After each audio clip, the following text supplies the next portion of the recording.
Eh, Sebelum kita lanjut nih ya, saya ingin nanya dulu nih. Kan tadi dijelasin ya kalian itu berasal dari beasiswa LPDP yang berbeda versi nih ceritanya gitu ya. Kak Edo sendiri ada di reguler dan Kak Pio itu ada di targeted ya. Nah, menurut Kak Edo sendiri, kenapa sih waktu itu Kak Edo memilih jalur targeted itu? Eh, sorry, saya reguler Kang Yasin. Maaf, maaf, maaf. Reguler ya, kenapa? Ya kalau dari saya sendiri sih, saya milih reguler, simpelnya karena di jalur reguler, ada jurusan kimia yang bisa saya daftar. Sementara targeted itu kan, menjurus contohnya bisnis, dokter, dan lain-lain, tapi kimia nggak masuk di situ. Terus saya milih beasiswa LPDP yang reguler, ya kalau dibanding beasiswa lain ya, itu seperti yang udah dijelaskan, itu tuh fully funded. Apalagi kalau ke luar negeri, itu tuh besar banget jumlahnya. Saya kasih contoh ya, buat buat sekedar apa ya, sekedar bayangan biar kalian tambah semangat nih, teman-teman tambah semangat buat apply LPDP. Kalau kalian dapat beasiswa luar negeri, visa sama biaya pendaftaran itu dibayarin. Terus udah itu biaya tiket pergi sama pulang itu juga dibayarin. Terus udah itu kalau misalkan nanti ya kalian di sana itu tuh pas perpindahan ke luar negeri, misalkan saya di Belanda, itu tuh dapat 2 kali living allowance. Jadi saya tuh, untuk perpindahan dari Indonesia ke Belanda, di luar tiket itu dikasih sekitar 2.400 euro, itu sekitar 40 juta kurang dikit. Nah, terus tiap bulannya dikasih, biaya hidup 1.200 euro. 1.200 euro tuh berarti sekitar 20 juta kurang, tapi kalau di Belanda itu ada kebijakan dari pemerintahnya biar kita Main hidup TikTok yang sejahtera, gini. ditambah lagi Ya deh, sampai makasih ya sekitar teh. 2.000 euro. Kan 2.000 euro sekitar ya kurang lebih sebulan dapat 30 juta lah. Nah, itu selama 4 tahun. Kalau misalkan kita lulus lebih cepat, kembali ke Indonesia nanti eh, kita dikasih uang sejumlah setengah dari uang bulanan. Misalkan kita lulus 3 tahun dari target 4 tahun, berarti kita dapat 12 kali 600 euro. Jadi itu tuh sangat besar sekali ya jumlahnya, makanya saya tertarik sekali untuk mengambil beasiswa LPDP. Ya selain itu, di beasiswa LPDP itu komunitasnya sangat baik sekali ya karena seleksinya itu sangat ketat, sehingga yang masuk di situ tuh merupakan orang-orang unggulan, sehingga nanti di depan kita bisa punya channel yang bagus. Contohnya aja yang sekarang yang menjabat sebagai direktur beasiswa LPDP kalau nggak salah itu Pak Dwi Larso, itu hebat banget koneksinya. Kata beliau, kalau misalkan kamu mau ketemu orang hebat itu cuma 2 atau 3 langkah. Contohnya, misalkan kalau kalian mau ketemu sama Jack Ma, tinggal bilang ke Pak Dwi Larso, terus Pak Dwi Larso ngomong ke Presiden Jokowi, nanti Presiden Jokowi ngehubungin Jack Ma, kalian bisa ketemu sama Jack Ma.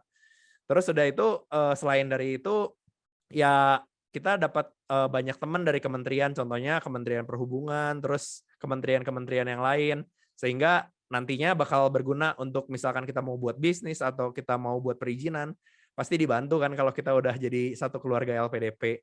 Kurang lebih seperti itu sih alasan saya milih beasiswa LPDP. Mungkin dari Kak Vio gimana? Oke, sebagian jawaban aku udah terwakilkan Kak Edu ya. Jadi LPDP itu beasiswa yang menurut aku ya memang sih paling full coverage. Jadi kita tinggal fokus aja buat belajar nantinya, entah itu buat S2 atau S3. Terus alasan aku lainnya, kenapa aku milih beasiswa LPDP dibandingkan beasiswa yang lain, itu karena aku merasa value sama goals-nya LPDP itu cocok buat aku. Karena aku memang pengen mengembangkan SDM di Indonesia, dan LPDP ini kan membiayai para pelajar yang ingin berkontribusi kembali ke Indonesia setelah belajar. Kebetulan buat yang belum tahu, aku mau bikin startup edutech di Indonesia, makanya jadi ngerasa pas banget sih. Terus juga itu tadi networking-nya LPDP tuh luas banget karena alumninya udah banyak. Jadi kalau mau kolaborasi atau bikin sesuatu yang hebat di masa depan, itu bakal tersupport dari LPDP. Oke, kan tadi berbicara ya tentang benefit nih ceritanya. Maksudnya kalau yang saya simpulkan banyak banget benefitnya yang dikeluarkan oleh pemerintah tentang beasiswa LPDP itu. Nah, yang mau saya tanyakan ke Kak Pio, gimana sih tipsnya nih ya kan udah banyak tuh tadi diceritain benefit-benefitnya, ataupun tadi di website juga ada ya tentang benefit yang diberikan oleh pemerintah terhadap beasiswa LPDP. Nah sekarang tipsnya dong kasih tahu untuk memilih jalur Kavio nih yang apa namanya yang targeted Kewirausahaan. ya kewirausahaan itu. Tipsnya ya. Iya, kan pengen tahu juga kan mungkin semuanya. Oh ya, ini juga sebenarnya salah satu strategi untuk kali lolos di LPDP sih teman-teman. Tadi kan jalurnya ada macam-macam. Saran aku memang pilih yang paling cocok. Tahu lebih cocoknya gimana? Ya bisa lihat dari persyaratannya. Kayak tadi kan persyaratan TOEFL sama IPK itu berbeda tiap jalur. Selain itu juga cakupan sekolah yang bisa dipilihnya. Jadi tadi seperti yang aku jelasin tadi, jalur reguler itu mereka mencakup banyak banget bidang ilmu, universitasnya juga ada listnya tersendiri tuh banyak. Sedangkan untuk jalur aku targeted kewirausahaan itu memang hanya untuk jenjang magister dan sekolah yang bisa dipilih itu hanya business school. Ya namanya juga targeted kewirausahaan berarti menyasar para entrepreneur atau at least yang mau berwirausaha di Indonesia kan. Tips aku kalau ikutan targeted kewirausahaan, yang pertama sih tujuan hidupnya memang mau jadi entrepreneur. Tapi entrepreneur ini nggak dibatasin kok teman-teman kayak harus konvensional atau bidang tertentu, enggak. Yang penting kita jadi entrepreneur, dampak apa yang bakal kita bawa dengan bisnis kita. Terus nih untuk syaratnya sendiri sebenarnya ada tambahan dibanding jalur reguler. Yang pertama untuk jalur targeted kewirausahaan itu kita disuruh buat business plan. Jadi buat yang belum punya bisnis, bisa bikin bisnis plan, kayak aku dulu. Tapi buat yang udah punya usaha, itu juga bikin bisnis plan. Cuma mungkin lebih nyeritain bisnisnya sekarang gimana sih. Selain itu juga ada tambahan syarat untuk menyertakan surat rekomendasi tambahan dari rektor atau dari dekan sekolah bisnis di universitas yang kira-kira nanti pas balik studi teman-teman mau bantuin tenaga pendidiknya nih. Kayak gitu. Oh iya, satu tips lagi, ya pastikan aja kalau teman-teman mau jadi entrepreneur. Karena yang jalur targeted kewirausahaan itu menurut aku selama seleksi benar-benar dilihat sih apakah kita cocok menjadi entrepreneur, apakah kita benar-benar mau jadi entrepreneur, terus motifnya apa sih menjadi entrepreneur. Begitupun dengan jalur targeted lainnya sebenarnya seperti TNI, Polri, sama PNS. Itu pasti ada faktor lebih yang dilihat lebih spesifik itu dibanding jalur reguler. Kira-kira gitu kayak info dari aku. Wah, luar biasa ya. Coba kalau dari Kak Edo sendiri gimana nih tipsnya ya di bidang regulernya? Oh, ya oke. Kalau di jalur reguler yang pasti sih passionate sekali ya sama bidang yang diminati. Kita harus lebih gampang diterima jalur reguler itu kalau kita udah tahu tujuan kita nanti setelah pulang dari Indonesia mau ngapain. Jadi saya kan udah ikut persiapan keberangkatan karena saya akan berangkat tuh nanti akhir Maret untuk mulai kuliah akhir April. Pas persiapan keberangkatan, jadi semacam program LPDP sebelum kita dibiayain sama LPDP itu kita harus ngedengerin beberapa pembicara ngomong. Kalau katanya tuh sebelum corona kita tuh dikasih fasilitas nginep di Mercure Ancol selama 7 hari. Wah, saya nggak dapet, saya online aja. Wah, jadi tapi nggak apa-apa. Salah satu materinya itu adalah gimana sih kandidat yang dimau sama LPDP. Yang pasti itu pertamanya dia harus cukup pintar ya. Cukup pintar, tapi pintar kan bisa dipelajari. Tapi dia harus punya komitmen buat kembali ke Indonesia. Jadi misalkan saya udah nanti 4 tahun atau 3 tahun di Belanda, saya harus komitmen kembali ke Indonesia. Dan kalau misalkan saya nggak mau kembali, nanti dihubungin sama imigrasi Indonesia, suruh balik.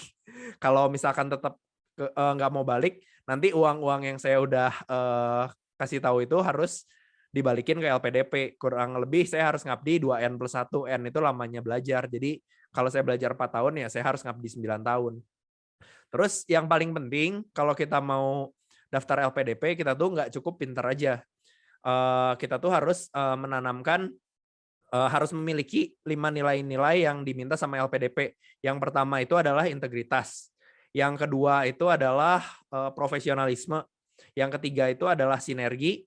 Yang keempat itu pelayanan. Yang kelima itu adalah kesempurnaan.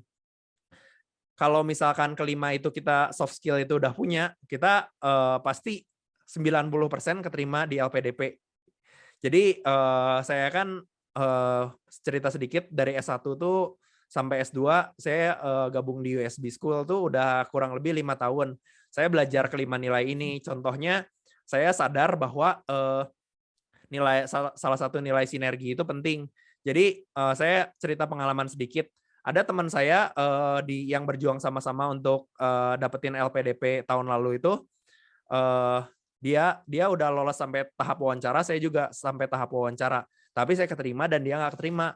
Saya nanya, emang kenapa nggak keterima? Latar belakangnya mau ngapain? Dia bilang dia pernah ngerjain proyek sampai 10M. Wah, saya nggak pernah tuh ngerjain proyek sampai 10M juga. Tapi dia tuh latar belakangnya sipil. Nah, proyek itu tuh terhambat katanya karena nggak ngerti tentang arsitektur. Nah, dia bilang dia pengen S2 arsitektur biar proyek itu bisa dia handle baik segi sipil dan arsitekturnya. Tapi itu tidak mencerminkan nilai sinergi dari LPDP. LPDP maunya ya udah kalau misalkan S1-nya udah benar pintar arsitektur, mending LPDP nyegolahin arsitektur yang S1-nya udah jago, nanti S2 lebih jago, nanti akhirnya dia bisa kerjasama sama yang jago sipil, jadi kebangun bangunannya itu dengan baik di masa depan. LPDP pengennya seperti itu. Saya sangat sadar sekali sih dulu, misalkan pas tadi di pembukaan ya, USB itu sering ngadain seminar. Saya kan sebagai asisten mentor itu pernah jadi semacam koordinator. Pas koordinator seminar kan seminar itu cuma disiapin 1 bulan dan itu tuh pesertanya 1000 lebih di BTC waktu itu. Dan saat seminar saya tahu sekali ada namanya bagian konsumsi, bagian protokoler, terus udah itu bagian acara yang nggak mungkin saya handle sendiri. Dan akhirnya ya tugas saya tuh saya harus percaya kepada kepala masing-masing bagian. Dan akhirnya acara itu bisa sukses. Alasannya karena apa? Karena saya itu hanya membackup, tapi saya bisa percaya sama orang lain untuk mengerjakan apa yang mereka bisa. Contohnya bagian protokoler untuk ngatur 1000 orang ya. 1000 orang kan nggak gampang. Nah, saya percayain dia. Misalkan ada salah satu bagian yang lost, jadi saya bisa siap nge-backup di bagian itu. Jadi memang kalau kelima nilai ini, kenapa saya bisa lolos ya? Karena udah ditanamkan dari dulu sih. Itu tipsnya sih, kurang lebih.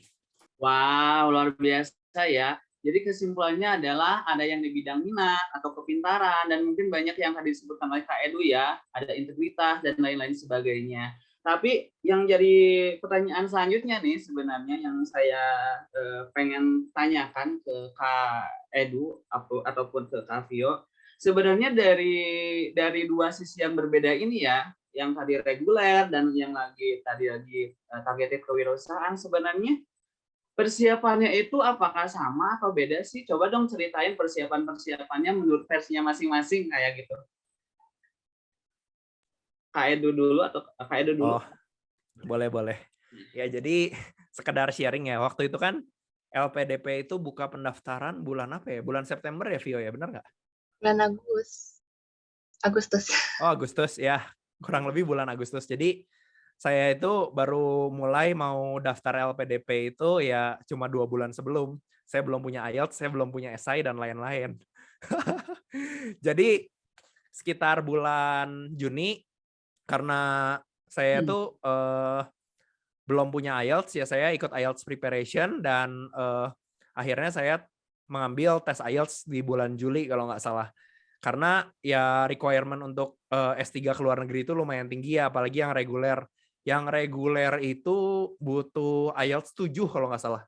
Tapi ya saya sih selama di USB saya selalu diajarkan waktu itu tuh tidak ada yang perlu ditakutkan selain ketakutan itu sendiri. Jadi prinsipnya kalau di USB itu waktu dulu saya diajarin ya apapun tantangan yang ada, kalau kita mau meraih sesuatu, kita lalui tahap demi tahap. Akhirnya saya dapat nilai IELTS 7,5. Oke, setelah itu tahap selanjutnya apa? Kayak itu semacam kayak tahapan-tahapan ya kan. Nah, tahapan selanjutnya adalah seleksi berkas. Nah, di seleksi berkas ini saya juga buatnya 2 hari sebelum ya. Jadi seleksi berkas itu kita harus buat 2 esai kalau nggak salah. Tapi saya nggak sempat proofreading kemana-mana, tapi ya karena saya udah tahu saya tuh mau ngapain S3-nya, ya udah 2 esai itu saya bisa selesaiin dalam 2 hari. Terus udah itu proposal saya kebetulan karena saya punya hubungan baik sama dosen yang di Belanda, profesor yang di Belanda, akhirnya profesor ini ngebantuin saya buat proposal. Jadi saya tinggal edit beberapa gitu sesuai format LPDP, udah itu beres. Dan untuk letter of acceptance itu kan kadang-kadang LPDP itu yang susah kalau mau ke luar negeri dapetin letter of acceptance. Nah, saya tuh di S2, saya menjalin hubungan baik sama profesor di sana. Jadi apa yang profesor itu minta, apa yang profesor komunikasikan, saya turutin. Akhirnya dia senang, saya bilang, saya mau S3, saya mau daftar beasiswa, tapi saya butuh LOA. Dia bilang, ya udah, kalau butuh LOA, ada persyaratannya misalkan sertifikat master, terus udah itu kartu keluarga dan lain-lain, tinggal dikirim, udah itu dalam waktu 1 minggu LOA itu keluar. Nah sebenarnya kalau misalkan ditanya persiapan itu persiapan yang seperti itu tuh sangat-sangat gampang sekali ya. Tapi yang sulit untuk dipersiapkan LPDP itu adalah soft skill yang tadi saya bilang, 5 nilai-nilai tersebut. Contohnya aja, kenapa saya bisa nyelesain 2 esai itu dalam waktu yang singkat.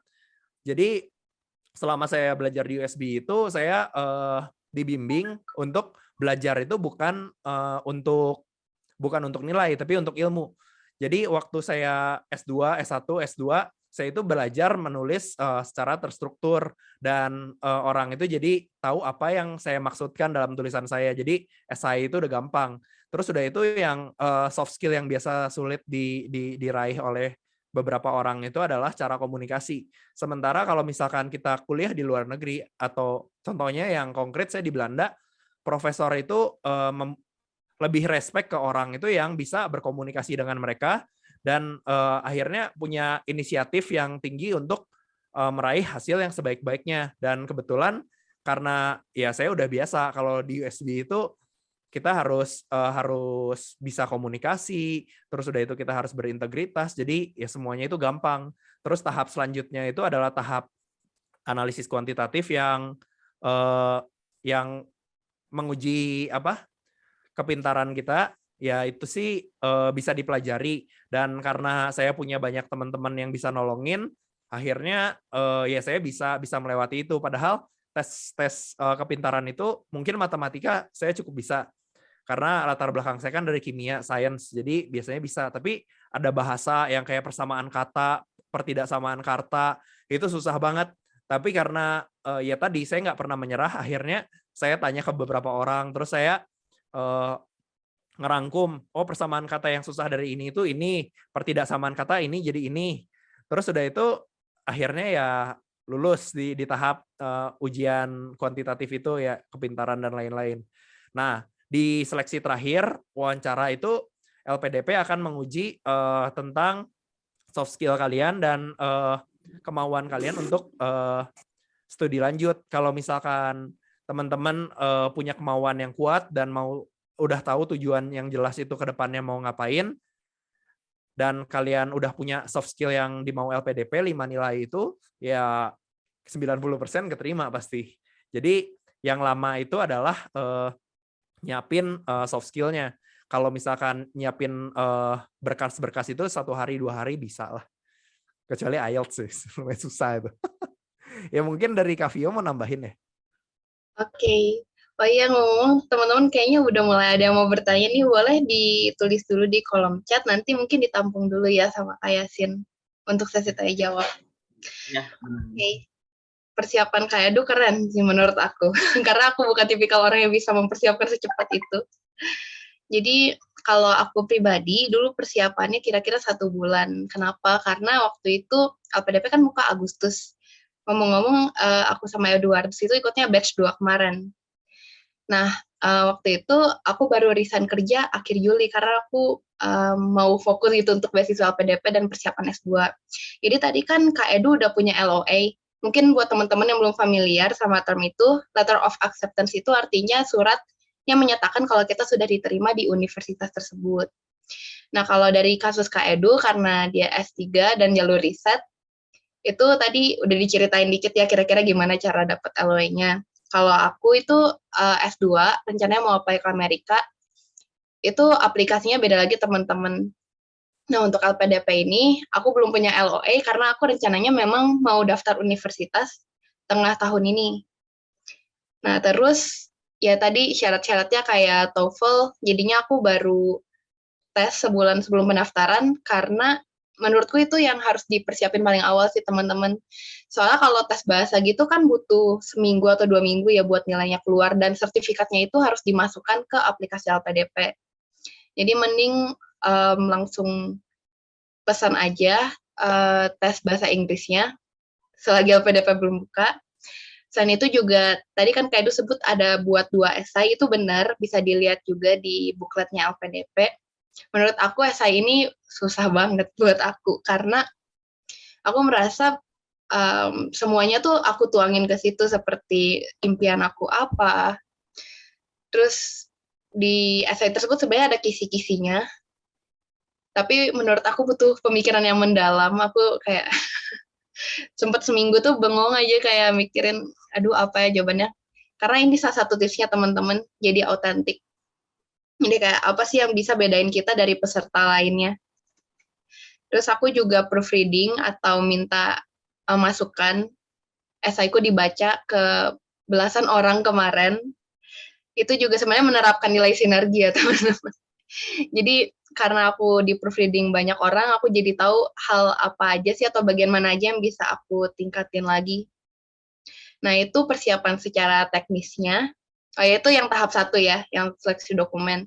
Terus kemarin itu tahap 2-nya kita ada tes substansi akademik, yang tadi Kak Edu ceritain dikit. Itu kurang lebih kayak tes TPA. Gampangnya seperti tes CPNS, SBMPTN, semacam itu.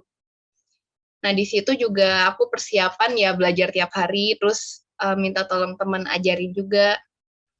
Tips aku memang belajar seawal mungkin sih, karena kita tidak tahu kan soal apa yang keluar.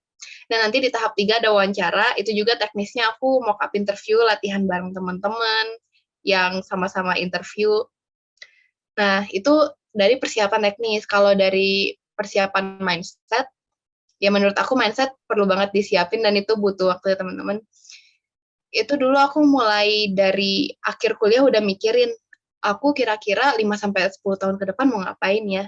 Dan dari situ baru deh aku tarik ke saat ini, apakah aku butuh S2 untuk menunjang impian aku itu, dan ternyata butuh. Nah, terus aku cari nih, kira-kira yang paling bagus di mana ya untuk bidang aku. Aku kan bidangnya startup edutech. Oh, ternyata Amerika nih yang entrepreneurship-nya tuh sekarang paling maju dan teknologi edukasinya juga. Dari situ baru deh aku tarik lagi kira-kira ke universitas mana aja, terus syaratnya apa aja, dan mikirin juga beasiswa apa. Makanya aku nemu LPDP. Nah, untuk mindset ini, selain kita mikirin long term-nya mau ngapain, kita juga udah mulai bisa mikirin nih kira-kira manfaat apa sih yang bakal kita bawa ke masyarakat. Karena percuma kan kalau misalnya kita udah nuntut ilmu tinggi-tinggi, kita pintar sendiri, atau mungkin ya kita kaya sendiri tapi kita nggak bawa manfaat buat orang lain. Sama satu lagi, aku tuh mungkin salah satu keunikannya punya impian yang besar ya, jadi kayak aku nggak takut bermimpi dari dulu.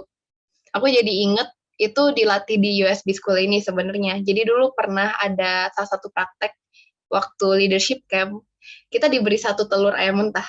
Terus kita disuruh jagain telur itu selama camp 2 hari, apapun yang terjadi telur itu nggak boleh pecah atau hilang. Ya kan aku awalnya cuma kayak, oh cuma jagain telur gampang lah.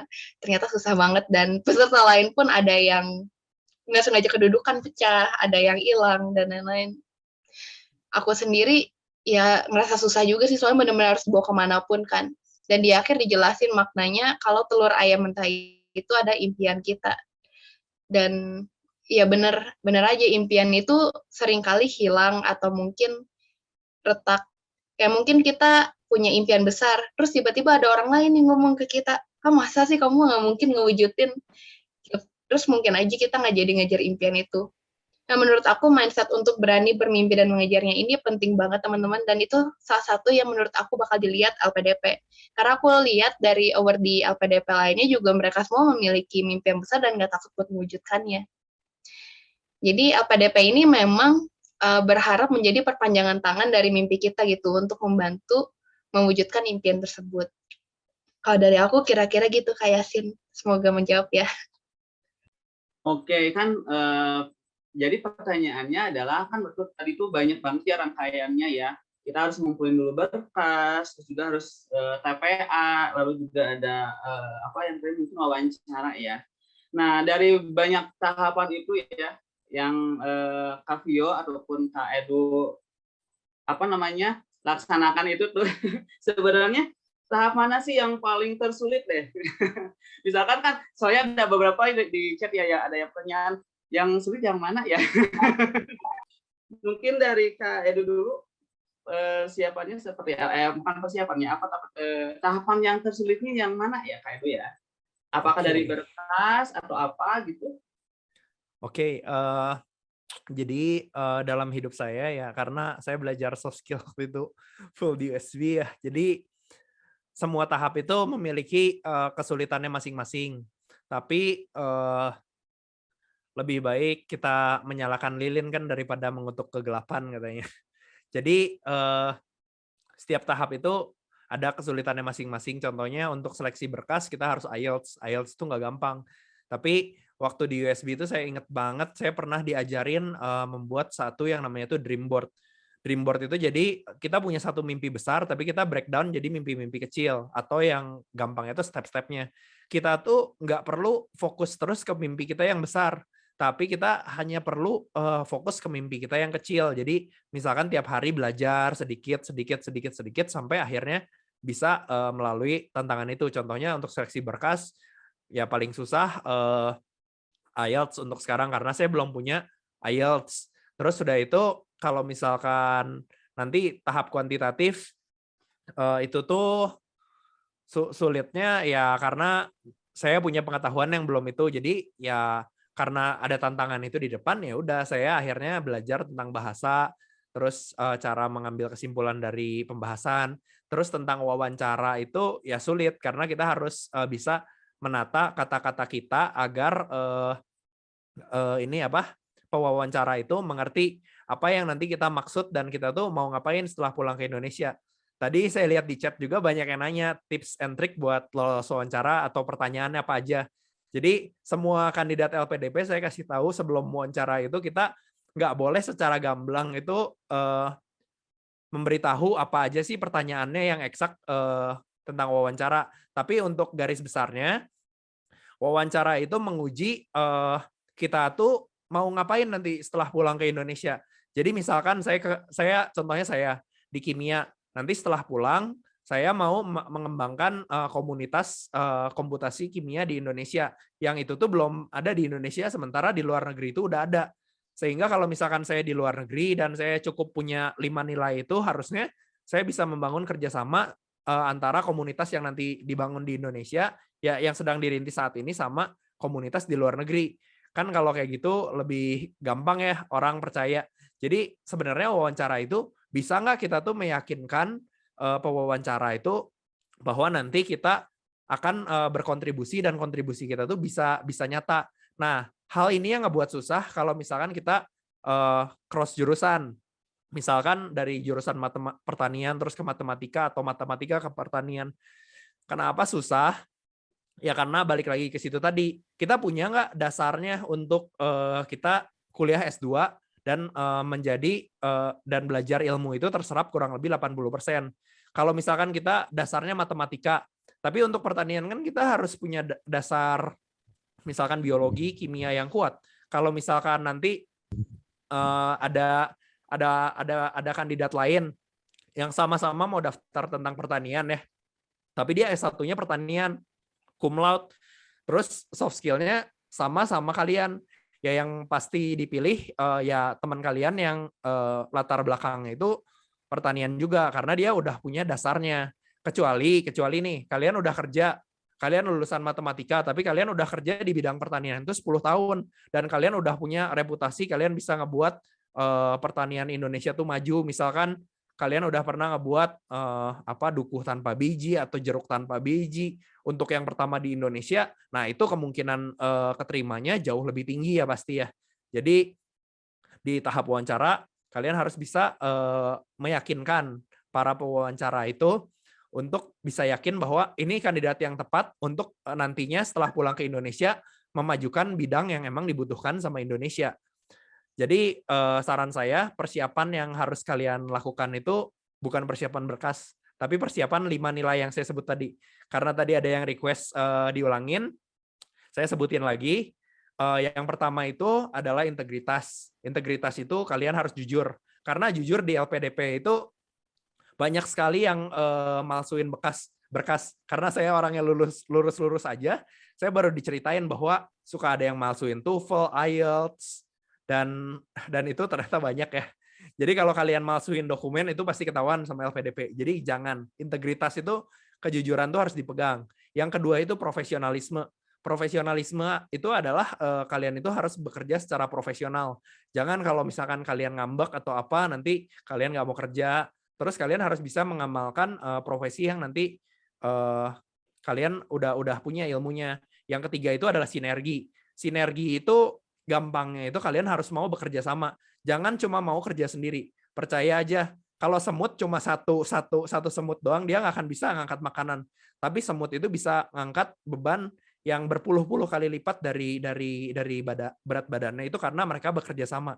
Jadi itu sinergi kurang lebih gampangnya. Yang keempat itu adalah pelayanan. Pelayanan itu artinya kita tuh di sini bukan sebagai bos, tapi sebagai pelayan. Kenapa pelayan?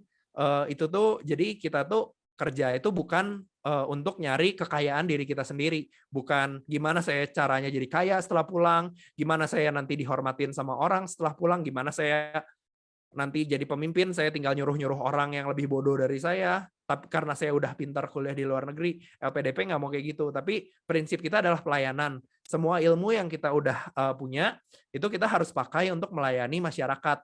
Jadi misalkan saya kimia, orang lagi butuh kimia, ya saya akan tanpa pamrih untuk membantu sesuai dengan keilmuan yang telah saya dapat. Gitu, itu pelayanan.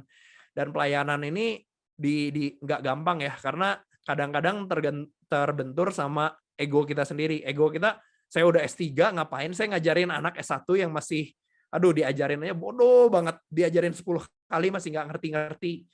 Tapi LPDP itu cari yang dengan tulus hati, nanti bisa share ilmu dan lain-lain kayak gitu. Jadi pelayanan itu harus soft skill yang harus dipelajari dari dini. Yang kelima adalah kesempurnaan. Yang terakhir, kesempurnaan ini maksudnya apa? Kalian jelas nggak harus perfect ya. Kadang-kadang yang salah persepsi, kalau saya udah keterima di Harvard, MIT itu pasti perfect. Nggak. Kesempurnaan itu gampangnya kalau kita hari ini nggak bisa melakukan A, dan saya tahu kekurangan saya, misalkan hari ini itu saya sering telat kalau misalkan janjian sama orang. Nah besok saya sebisa mungkin harus dibiasakan untuk lebih sempurna lagi. Jadi besok saya harus bisa lebih baik dari hari ini. Jadi itu kesempurnaan. Jadi kalau ditanya pasti nanti itu kalian tuh akan di situ tuh akan nulis kekurangan kita tuh apa. Kekurangan itu pasti dimiliki orang yang pasti ya. Tapi gimana cara kalian itu mengatasi kekurangan kalian? Itu namanya kesempurnaan. Bukan udah sempurna. Yang sempurna itu nggak ada, tapi yang mau menuju ke kesempurnaan itu orang yang dicari sama LPDP. Dan kalau untuk misalkan teman-teman yang dari, tadi saya lihat ada yang dari Papua, yang ya mungkin secara garis besar sulit ya bersaing misalkan secara akademis dengan yang di Jawa ya, karena emang beda fasilitas. Tapi ada kemungkinan orang yang dari Papua itu lebih pintar, bahkan mungkin lebih pintar dari saya, tapi secara garis besar. Nah LPDP untuk sebagai pengetahuan aja, LPDP itu mendukung sekali teman-teman yang dari Papua itu mempersiapkan, dan itu tuh banyak banget kemudahannya. Dan itu misalkan kalian kalau nggak salah itu nggak butuh TOEFL atau IELTS, nanti kalian persiapan bahasanya dikasih bimbingan sama LPDP, terus nilai kuantitatifnya juga passing grade-nya sangat rendah. Dan kalau untuk wawancara, biasanya sih kalau untuk yang di daerah-daerah terpencil seperti Papua atau pelosok-pelosok itu, satu yang harus kalian tanamkan setelah kalian lulus nanti, kalian harus mengabdi ke daerah situ dan nanti kalian bisa mengembangkan daerah kalian biar lebih maju gitu sebenarnya. Apapun kontribusi kalian. Dan ada satu lagi yang baru di LPDP. LPDP juga menyediakan beasiswa untuk ulama-ulama di Indonesia. Katanya sih buat ini ya ulama tuh perlu sekolah tinggi. Sehingga nanti misalkan kita menemui masalah, kan di Indonesia tuh sekarang kita nggak bisa pungkiri ya banyak masalah di Indonesia yang besar dengan latar belakang agama. Kalau misalkan para santri atau ulama ini bisa bekerja sama, nanti para santri sama ulama ini bisa bekerja sama sama kita untuk menyelesaikan masalah bangsa bareng-bareng gitu. Jadi jangan takut, persiapkan aja soft skill yang banyak. Kalau mengenai persyaratan sih, saya yakin teman-teman bisa siapkan sih. Ya itu dari saya mungkin ya, sekalian menjawab beberapa pertanyaan. Ya mungkin dari Kak Vio ada tambahan ya? Ya baik, untuk tahap tersusah ya. Kalau menurut aku ya semuanya susah karena mereka berkesinambungan gitu. Kayak dari tahap pertama yang seleksi dokumen, itu tadi aku kan udah cerita dikit soal struggle aku di esai. Dan salah satu struggle aku itu adalah gimana caranya aku nunjukin kalau aku punya impian besar, tapi aku pasti bisa mencapainya dengan langkah-langkah yang konkret dan dibagi menjadi langkah yang lebih kecil. Nah, ini ada sedikit tips dari aku. Itu bisa ditarik garis lurusnya teman-teman dari apa yang udah teman-teman perbuat. Menurut aku kata kuncinya adalah konsistensi. Kayak kalau dalam contoh kasus aku kan impian besarnya mau bikin startup edutech di Indonesia. Itu aku sejak kuliah memang pernah bikin edutech startup, tapi dari situ aku gagal dan aku jadi bertekad gitu, oke setelah lulus kuliah aku bakal kerja di edutech startup aja. Dan setelah lulus aku udah 2 tahun bekerja di beberapa edutech startup. Dan nanti ke depannya pas S2 nanti aku ambil MBA entrepreneurship, aku kasih tahu langkah-langkah apa sih yang bisa mewujudkan mimpi besar aku tadi, seperti ide aku di inkubasi, di universitas yang terbaik, terus di mentoring, cari networking, dan juga funding. Itu adalah langkah-langkah konkretnya. Dan apa yang kita tulis di esai itu biasanya bakal jadi bahan interview kita. Maka menurut aku, tahap 1 dan 3 itu sama susahnya. Jadi LPDP nanti bakal konfirmasi dan ngecek itu apakah benar nih kita tuh sesuai yang kita tulis di esai kita. Terus kalau tahap 2, yaitu tadi ujian akademik. Jadi aku memang lemah banget di matematika. Aku juga dulu SMA-nya IPS, dan waktu kuliah di ITB aku sangat terseok-seok sama mata perhitungannya. Tapi di situ ya kesempatan kita untuk bersinergi sama teman-teman yang lain, kayak kita belajar bareng, terus belajar untuk disiplin tiap hari ngerjain soal sampai nanti pas hari tes itu mengalahkan diri kita sendiri. Kenapa? Karena aku amatin banyak orang yang sering nanya kuota LPDP berapa sih yang keterima, karena takut gitu tersaingi oleh orang lain. Padahal Pak Dwi Larso selaku direktur beasiswa LPDP suka bilang kalau nggak usah pikirin saingan orang lain, tapi pikirin itu saingan diri sendiri. Karena ya yang biasa nakut-nakutin diri kita sendiri, menghambat diri kita sendiri, ya itu diri kita sendiri. Jadi kalau di LPDP itu, kata Pak Dwi Larso nggak mematok kuota. Yang penting teman-teman siap bisa menunjukkan kalau teman-teman tuh kandidat yang memang siap dikirim untuk belajar di luar negeri dan kembali berkontribusi di Indonesia. Makanya paling fokusnya adalah gimana caranya bisa lebih baik dari hari kemarin. Dan tunjukin kalau teman-teman tuh udah siap gitu, entah untuk belajar di sana, entah untuk nanti berkarya kembali ke Indonesia, karena kontribusi untuk Indonesia itu luas banget di LPDP. Nggak sebatas seperti jadi PNS, atau mungkin mengabdi, bikin apa yang gratis besar. Nggak, tapi itu balik lagi ke profesi dan bidangnya teman-teman sendiri. Mungkin sekian dari aku. Oke. Menarik banget nih, baru sampai sini, padahal panjang banget seminarnya ya. Ini sangat menarik banget ya. Tadi saya beberapa kali Kak Edu sama Kak Vio juga berbicara tentang integritas, dan juga pelayanan, kesempurnaan, bersinergi. Bahkan itu nilai-nilai yang yang dikumandangkan oleh LPDP sendiri kan ya. Selain itu juga tadi berbicara tentang dreamboard ya, tentang dreamboard, impian, ada mindset dan juga soft skill. Sebenarnya yang saya ingin tanyakan juga, LPDP itu cari kandidatnya yang seperti apa ya? Karena tadi kan banyak banget bahasan-bahasannya, terutama yang nilai-nilai yang ada di LPDP. Menurut Kak Vio itu kayak gimana sih? Apa sih kandidatnya yang dicari oleh beasiswa itu gitu? Oke, mungkin aku bakal ngasih perspektif lebih di yang belum punya LOA kali ya. Soalnya Kak Edo kan udah punya LOA, perspektifnya siapa tahu lebih luas. Kalau aku sebagai pendaftar yang belum punya LOA, denger-dengar sih lebih susah daripada yang udah punya LOA kalau ambil beasiswa LPDP. Kenapa? Karena LPDP itu nggak mau kita udah keterima beasiswa, tapi ternyata kita nggak bisa dapat LOA sampai batas waktu yang ditentukan gitu kan. Sayang jadi hangus beasiswanya. Jadi sebagai pendaftar yang belum punya LOA, kalian masih bisa daftar. Aku juga dulu belum punya LOA. Kuncinya adalah teman-teman tunjukin kalau teman-teman itu berpotensi untuk diterima kampus tujuan. Jadi kalau belum punya LOA, kita kan disuruh pilih nih 3 universitas tujuan sesuai bidang. Nah, ini juga harus dipikirin baik-baik. Kira-kira 3 universitas apa sih yang paling cocok buat kita nanti dan kita bisa masuk ke situ gitu. Jadi yang terpenting itu bukan ranking universitasnya, tapi kenapa universitas itu paling tepat buat kita, apakah kurikulumnya, apakah resources-nya, terus di universitas itu ada apa sih yang nggak ada di universitas lain yang nggak kita pilih di list LPDP. Terus dari yang aku amatin juga, dari yang belum punya LOA, sebenarnya udah sering aku sebutin sih ya dari jawaban-jawaban aku tadi, itu satu, punya impian buat Indonesia ke depannya. Dan nggak cuma impian besar, tapi impian besarnya tuh realistis ya, bisa diwujudin dan berdampak langsung ke Indonesia.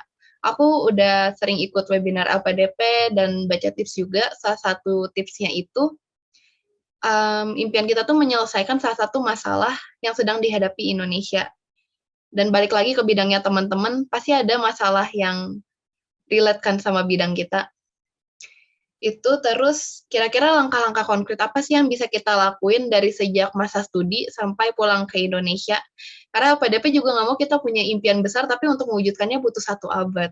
Itu kan nggak mungkin. Jadi kayak kira-kira at least 5-10 tahun ke depan, jelas gitu kita mau ngapain. Dan kalau bisa pas kuliah juga kita nggak cuma kupu-kupu kuliah pulang, tapi kita melakukan sesuatu yang memang mendukung merealisasikan impian kita. Terus tips yang terakhir dari aku buat yang belum punya LOA, itu ya ini terdengar klise tapi jadilah diri sendiri dan tunjukin versi terbaik kita. Karena aku lihat LPDP juga melihat apa sih bedanya kandidat A sama B sama C, kenapa harus pilih kandidat A. Menurutku itu sih jawaban yang perlu disiapin dari jauh-jauh, kita tuh keunikannya apa, kita sadar apa kekurangan kita dan bagaimana cara memperbaikinya, maupun apa aja sih kelebihan kita dan gimana cara maksimalinnya untuk mendukung kita mencapai goal tersebut. Mungkin itu yang dari aku. Kalau dari Kak Edu gimana? Oke, ya udah banyak ya yang dijawab sama Kak Vio. Jadi sebenarnya yang dicari LPDP satu, mau melayani dan mau menyelesaikan masalah-masalah di Indonesia. Jadi Indonesia tuh akan diprediksi akan menjadi negara maju pada 2045 ya. Presiden Jokowi pernah bilang di tahun punya target Indonesia Emas 2045, dan itu banyak sekali impian Indonesia. Dan itu nggak mungkin diwujudkan kalau kita nggak punya sumber daya manusia yang cukup. Nah, kalau misalkan yang dicari sama LPDP itu ya yang bisa meyakinkan LPDP bahwa kita tuh punya kemampuan untuk menyelesaikan masalah. Sebenarnya nggak usah besar-besar, misalkan kita udah punya prestasi apa, kita tuh hebat di bidang apa. Sebenarnya yang LPDP mau itu cuma hal kecil yang bisa kita lakukan untuk Indonesia. Mungkin kalau Kak Vioni tadi hebat ya, udah ngediriin startup dan lain-lain. Terus ya kalau saya sih kerjaan tiap hari juga paling nge-YouTube, main game gitu kan. Apa kontribusinya buat Indonesia kan? Tapi sebenarnya kontribusi itu bisa dilakukan dengan melakukan yang lebih di kepercayaan yang kita dapatkan. Contohnya, saya tuh waktu S2 pernah pernah dipercaya sebagai pimpinan praktikum di kimia lanjut ataupun kimia dasar. Nah, saya tuh melayani di kimia dasar ITB itu sangat ini sekali, sangat serius sekali, sesuai dengan yang saya selalu diajarkan di USB soft skill. Jangan ngerjain sesuatu itu hanya untuk beres aja terus dapat gaji. Tapi buat saya, kalau saya udah digaji, terus saya dikasih kepercayaan, saya akan memberikan 100% yang terbaik dari diri saya. Contohnya di kimia dasar, misalkan. Siapa sih di kita yang kimia dasar itu senang belajar kimia? Saya tahu 90% itu males belajar kimia, karena katanya susah ya. Terus udah itu ya saya sih nggak minta banyak, bakal lulus dengan gampang asalkan masuk. Tapi seenggaknya setelah keluar dari lab kimia saya, ya seenggaknya nanti bisa tahu sedikit tentang masalah-masalah kimia. Contohnya waktu itu kan pernah ada video viral ya, di mana ada orang ngeluarin karena mungkin benci sama pemerintah atau siapa, dia nyalahin pemerintah bahwa gas LPG itu isinya air, dan dia keluarin gas LPG itu, akhirnya dia kebakaran. Padahal air di situ tuh bukan air biasa, tapi itu gas yang dijadikan cair, sehingga nanti di kemudian hari ya dia bisa mengaplikasikan itu di kehidupan sehari-harinya. Yang seperti itu kan udah menunjukkan banget ya bahwa kita tuh kalau misalkan dikasih kepercayaan, kita nggak ngasal-ngasalan. Ya itu sejalan ya sama tadi yang nanya, gimana caranya menunjukkan 5 nilai itu saat kita wawancara. Tenang, pas wawancara itu kalian jawab A kalau singkat banget, nanti kalian akan digali terus sama pewawancara sampai dapat benang merah apa yang dimau sama LPDP. Tapi kalau kalian selalu sudah menanamkan 5 nilai itu, dari jawaban kalian itu otomatis akan tercermin 5 nilai itu. Percaya sama saya, pasti bisa. Ya, sekian sih dari saya. Oke, ini kayaknya Kak Vio mau nambahin ya tentang. Ya, betul. Kayaknya banyak yang nanya juga nih di chat tentang kandidatnya. Iya. Aku keinget ada 2 threads lagi yang aku mau sharing. Jadi aku lihat kebanyakan nggak sih semua Wordy LPDP itu memiliki growth mindset. Teman-teman di sini ada yang tahu growth mindset nggak? Coba kasih reaction, angkat tangan kalau tahu. Oke. Buat yang belum tahu, growth mindset itu jadi kita selalu berpikir kalau kita tuh bisa bertumbuh gitu. Jadi katanya fixed mindset. Kalau fixed mindset kita menganggap bahwa misalnya kepintaran kita segitu, ya udah segitu aja yang bisa dikembangin. Sedangkan growth mindset itu kita berpikir kalau kita tuh oke, mungkin kita ada di level sekarang, tapi saya yakin bisa berkembang gitu ke depannya dengan berusaha keras. Dan growth mindset ini juga dulu aku pelajarin di USB. Jadi kayak aku dulu waktu USB kan masih SMA nih, masih berpikiran kayak, aku memang lemah di matematika, ya udahlah. Tapi karena aku dididik terus, dikasih tahu kalau kita tuh bisa berkembang dan lain-lain, aku jadi kepikiran untuk minta teman-teman ajarin, dan akhirnya benar kan aku bisa terus bertumbuh, bisa masuk ITB, terus sekarang masuk LPDP. Itu yang growth mindset. Kalau satu lagi aku lihat, Wordy itu punya hati untuk berbagi. Tadi mungkin udah disinggung dikit sama Kak Edu yang soal pelayanan. Soal berbagi dan kontribusi. Untuk kontribusi mungkin banyak teman-teman yang bingung atau khawatir kayak, memangnya aku pernah ngapain, aku mungkin gak sehebat temen aku yang bikin bank sampah, atau mungkin ada yang udah ngajar di pelosok mana. Namanya kontribusi yang udah kita lakuin tuh luas banget loh, itunya bidangnya. Dan aku juga sebenarnya simple kontribusinya dulu, itu aku nge-mentorin anak-anak SMA yang mau masuk ITB.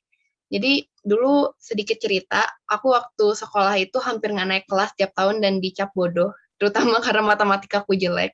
Jadi kayak kalau mau bagi rapot naikkan kelas nih, guru ngomong, bakal ada yang nggak naik kelas tahun nih. Orang-orang itu udah otomatis nengok ke aku. Jadi aku udah senang kayak gitu. Dan waktu SMA kelas 3 aku punya impian buat kuliah di ITB. Tapi untuk SNMPTN atau jalur undangan aja aku nggak bisa daftar. Itu berarti aku 50% terbawah di sekolah kan. Tapi ya itu aku nggak mau nyerah, dan akhirnya puji syukur bisa lolos di ITB. Terus aku jadi sadar satu hal, sebenarnya ngalangin itu sebenarnya kita sendiri loh. Kalau kemarin aku milih dengerin kata teman-teman aku yang mencemooh, bilang aku nggak bisa, aku nggak mungkin ada di ITB dan bisa lulus. Dan ya sampai sekarang. Makanya aku berkontribusi buat teman-teman SMA yang ngerasa bodoh kayak aku dulu, aku coba mentorin, motivasi. Dan beberapa dari mereka akhirnya masuk ITB. Terus aku juga bikin video YouTube soal cerita pengalaman aku masuk ITB untuk memotivasi generasi muda yang seperti aku. Terus sejak lulus kuliah kan aku ngajar di ITB. Itu setiap awal kelas, aku belum kenal, mahasiswanya itu udah ngomong ke aku, halo Kak Vio, aku nonton video kakak dan aku terinspirasi. Makasih ya Kak, sekarang aku jadi ada di ITB karena kakak.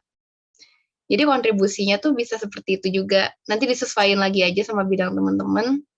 Dan mindset untuk berbagi itu sebenarnya perlu ditanamin ya, perlu waktu, nggak bisa tiba-tiba. Dan dulu waktu di USB aku banyak kan diajarin kayak gini, jadi apa ya, udah jadi lifestyle gitu loh untuk berbagi. Kalau misalnya ada orang butuh bantuan apa, aku dengan senang hati bantu. Karena USB School itu kan sekolah bisnis gratis ya, jadi kita memang terlatih untuk melayani orang lain, untuk mengerjakan segala sesuatu sepenuh hati, tapi dengan tulus gitu. Oke, menyambung ya, berarti tentang impian nih ceritanya Kak Vio yang tambahannya itu. Terus menurut Kak Edo sendiri kenapa sih Kak Edo itu lolos di LPDP jalur reguler itu? Apakah karena memang punya impian seperti Kak Vio atau memang ya udah deh nyoba dulu aja gitu? Emang seperti itu atau gimana tuh Kak Edo? Ya, kalau boleh jujur ya, jawab sejujur-jujurnya, ya LPDP sih waktu itu nyoba dulu aja. Tapi saya tuh pernah dengar satu orang ya, ada satu orang pengusaha sukses, kalau ditanya mimpi dia apa, sama temennya, dia jawab hari ini, dia bilang saya pengen punya penghasilan Rp1.000 per hari. Terus terus dia ditanya lagi, kalau misalkan nanti udah tercapai Rp1.000 per hari, mau impiannya ngapain lagi? Mau Rp10.000 per hari. Terus ditanya gitu terus sampai akhirnya dia jawab mau 1 miliar per hari. Terus temennya jawab kalau misalkan udah bisa berarti kalau udah 1 miliar per hari, 1 tahun 365 miliar kan penghasilannya. Terus mau ngapain lagi? Dia bilang, ya kalau udah 365 miliar, saya pengen pensiun, terus saya bisa melayani orang lain. Ya sama sih kayak saya dalam hidup saya sebenarnya, saya diajarin di USB juga sebenarnya peluang itu ada di sekitar kita.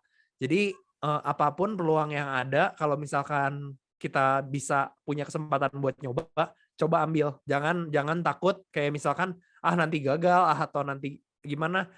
Saya lebih dalam hidup ini lebih suka kalau saya gagal tapi saya udah mencoba yang terbaik daripada saya harus nerima kegagalan karena saya nggak mencoba sama sekali. Percaya deh kalau misalkan kita udah gagal dan kita udah mencoba sebaik mungkin, itu pasti kita udah punya, udah jadi diri kita yang lebih baik jauh dibanding sebelum kita gagal gitu. Jadi karena udah biasa gagal ya pas di USB School, waktu itu kan belajar bisnis namanya baru belajar ya, pasti banyak gagal, banyak ditolak orang, banyak kena masalah ya. Kalau udah gagal ya nggak apa-apa. Tapi waktu itu jujur saya lihat LPDP buka, terus udah itu berapa nih duitnya? Oh duitnya lumayan, ya udah gas coba aja. Kalau nanti butuh persyaratan apa, ya saya siapkan dengan sebaik mungkin, gitu ya kurang lebih. Kalau dari saya, ya kalau dari Kak Vio mungkin gimana? Kenapa lolos LPDP? Sebenarnya yang paling tahu punya LPDP sendiri, tapi kalau misalnya aku coba hubungin benang merah aku sama teman-teman yang lolos lainnya itu, ya menurut aku itu tadi sih bisa nunjukin diri sendiri itu otentik.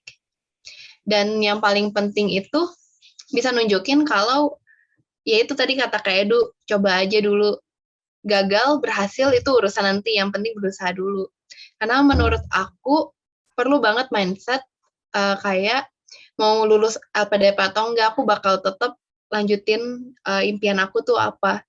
Nah menurut aku kalau LPDP udah nangkep itu, mereka nggak bakal lepasin kita karena tahu gitu, kita tuh emang punya tujuan dan mau apapun yang terjadi kita pasti bakal bangkit lagi. Kalau gagal, coba lagi atau cari jalan lain untuk mewujudkan impian itu. Karena balik lagi namanya impian besar ya. Caranya tuh sebenarnya bisa macam-macam kan, nggak cuma satu cara. Mungkin dalam langkah kecil lah kita ada kesandung terus jatuh. Tapi dengan kita bangkit lagi dan coba jalan lain, mungkin memang jalan itu yang sebenarnya lebih tepat. Jadi keinget dulu juga waktu di USB aku tuh diajarin kalau misalnya ada suatu tantangan nih, kita ibaratkan batu, misalnya kegagalan. Nah, batu ini tuh pilihan kita loh, apakah kita mau jadikan batu itu sebagai batu sandungan atau batu loncatan untuk melompat lebih tinggi. Kalau dari aku kira-kira gitu kayak Yasin dan kayak Edu. Luar biasa banget ya. Tapi nih ya, kan tadi kita udah banyak banget berbicara tentang impian, soft skill, dan lain sebagainya, pokoknya yang perbincangan kita ya. Sebenarnya kalau menurut Kak Vio sendiri, apa sih yang paling penting dalam seleksinya